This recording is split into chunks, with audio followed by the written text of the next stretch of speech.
c'est un programme qui a été évoqué tout d'abord par l'Agence internationale de l'énergie atomique dans le cadre de la sécurité et de la sûreté en radiothérapie en général, pour avoir une bonne, bien sûr, prise en charge des patients en général et pour éviter tout risque. L'Agence internationale d'énergie atomique, après, bien sûr, depuis 2002, je crois, depuis 2002 qu'elle a pris cette initiative pour avoir une formation en général dans le cadre de prendre en charge et avoir une certaine sécurité des patients en général qui sont atteints en cancer.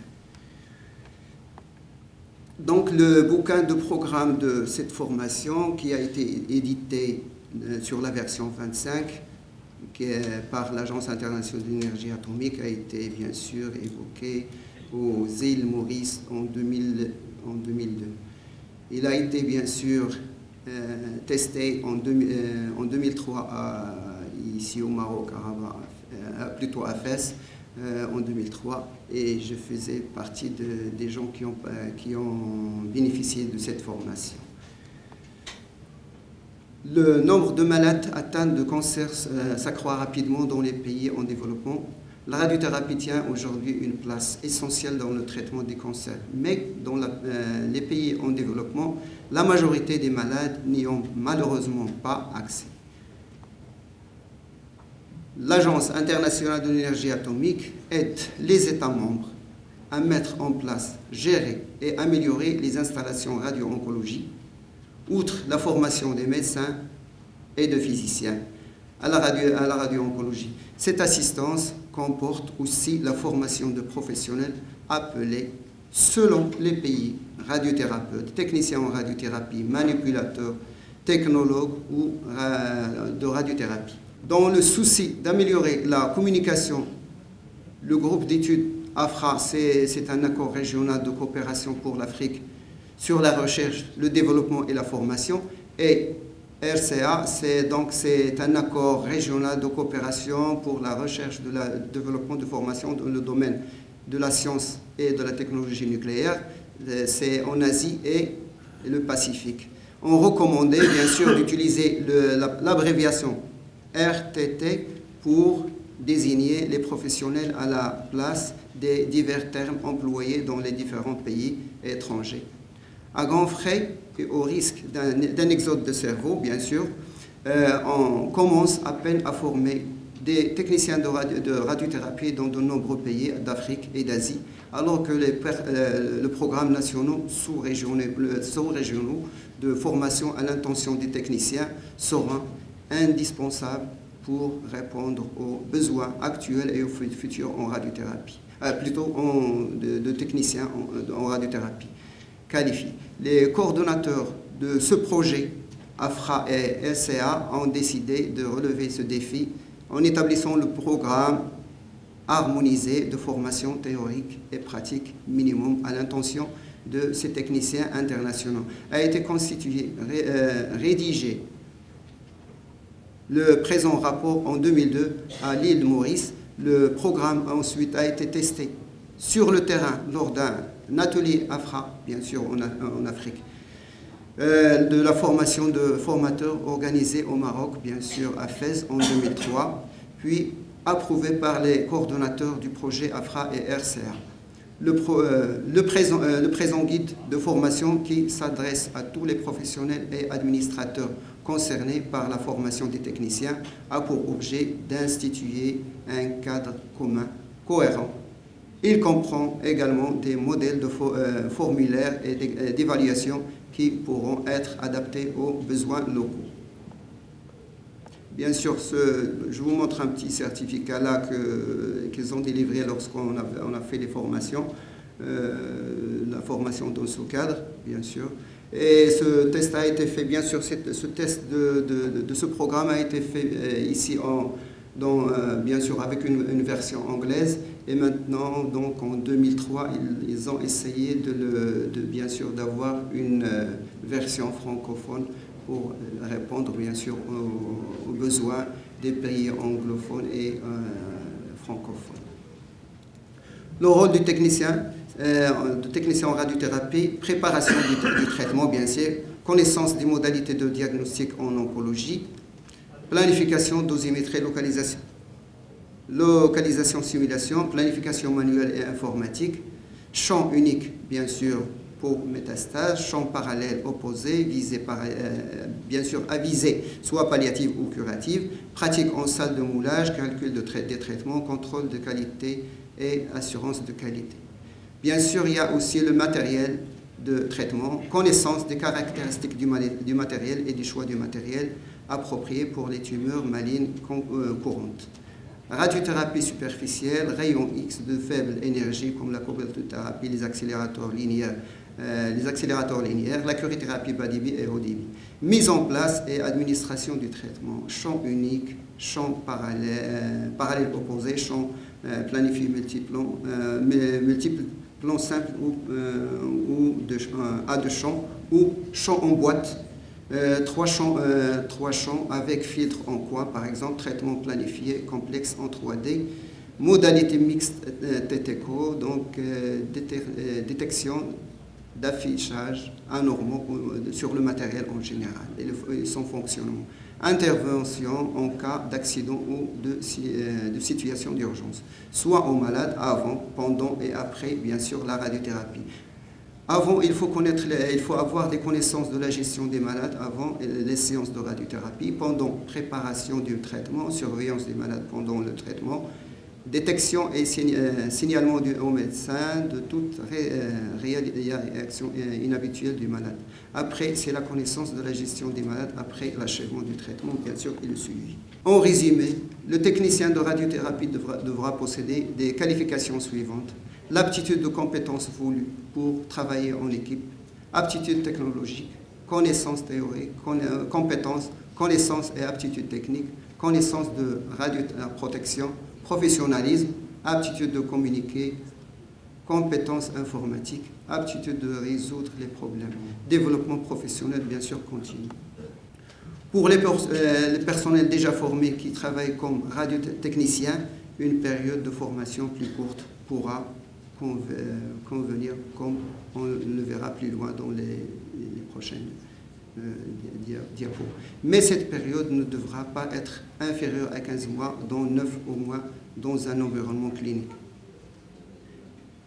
Les personnes appelées à travailler uniquement dans les salles de moulage, à la fabrication des dispositifs d'immobilisation et de protection qui n'assureront aucune responsabilité dans le traitement des malades pourront avoir besoin d'un niveau de formation théorique et pratique bien moins suivant les circonstances et la réglementation locale.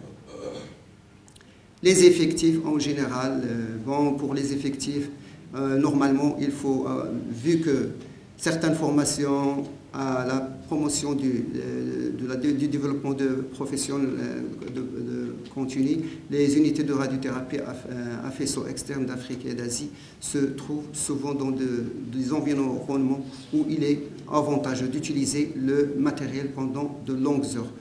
Par exemple, soit 6 à 8 heures, bien sûr, avec des équipes qui sont en alternance. Donc, il faut avoir donc, 2 manipulateurs en général par poste pour avoir bien sûr l'équipe, un manipulateur qui est principal, qui prend la responsabilité de la salle, et un deuxième qui le seconde quand il y a un problème de communication en général ou quand il y a un problème avec ce problème. Les descriptions de niveau, donc le niveau 1, le programme de niveau 1 durera 2 ans et se répartira également entre la composante théorique et pratique de la composante clinique. Le contenu théorique visera essentiellement à donner une connaissance élémentaire de ce qui suit. Structure et fonction de l'organisme, anatomie transversale, superficielle et radiologique en rapport avec la radiothérapie, physique des rayonnements et des équipements, radiobiologie fondamentale, oncologie moléculaire. Rôle professionnel, soins de base aux malades, oncologie et épidémiologie pour les sites particuliers, pratique de la radiothérapie, y compris le diagnostic, la gestion générale, la simulation, la planification, le traitement, les soins aux malades et l'assurance de la qualité en général. Donc le niveau 2, il contient tout le niveau 1, mais bien sûr en ajoutant bien sûr une certaine particularité qui sont la connaissance des accélérateurs linéaires, la thérapie par radionucléide, la radiothérapie plus complexe et les technologies en information. Le niveau 3, le contenu du cours. Le niveau 3 englobe tous les deux contenus, bien sûr, du niveau 1 et du niveau 2, plus les choses suivantes, la physique d'un simulateur, d'un CT scan en général, ou d'un simulateur, accélérateur de particules lourdes, des techniques spéciales. Structure et fonction de l'organisme, anatomie, donc c'est toujours le programme en général qu'il faut connaître en général par le niveau 3, et surtout quand on a de la radiothérapie conformationnelle, l'IMRT, l'IGRT en général. Donc c'est pour ça qu'il faut avoir un certain niveau très avancé. Pour le programme, donc je vois que c'est pour la formation, il y a de l'anatomie, physiologie et bien sûr la pathologie. Les cellules, les tissus, l'organe et les systèmes, bien sûr, il y a l'anatomie superficielle, l'anatomie transversale, la physique, les structures de matière. Et pour les niveaux, donc toujours, il faut avoir toujours pour cocher, soit pour le niveau 1, pour le niveau 2 ou pour le niveau 3, pour avoir bien sûr cette formation. Pour avoir bien sûr recours à bien sûr une formation qui est correcte, bien sûr que ce soit pour les 3 niveaux, et sans oublier de les accompagner par une évaluation à la fin de ce programme. Donc je passe un petit peu rapidement sur ces slides parce que donc, ce sont simplement des détails sur le programme. À l'intention des radiodiagnosticiens, c'est plus court que le programme pour la radiothérapie, pour les manipulateurs en général qui n'ont pas fait de formation en radiodiagnostic. Et bien sûr, ils ont déjà une formation en ce qui concerne les rayons X, bien sûr la radioprotection, donc ils ont un certain complément qu'il faut ajouter, comme par exemple l'IMRT et certaines techniques spéciales. Comme par exemple le matériel, la radioactivité, les mesures de l'unité, bien sûr les matériels, et ainsi de suite. Donc je passe rapidement sur ce programme pour les techniciens qui sont déjà techniciens en radiodiagnostic.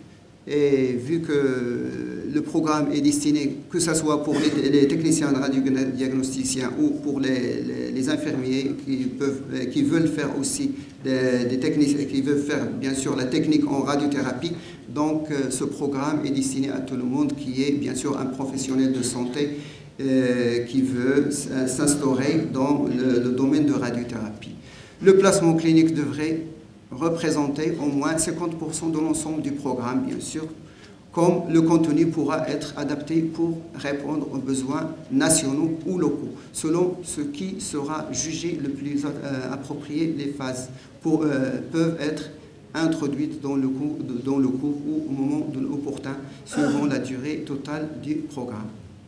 Donc les compétences de l'hôpital, un petit mot à ajouter, donc il faut toujours avoir des évaluations à la fin de chaque formation, de chaque module que je présente là tout de suite, donc pour les voir. Et bien sûr, il y a la gestion du personnel, il y a la gestion des malades, il y a la gestion et merci de votre attention.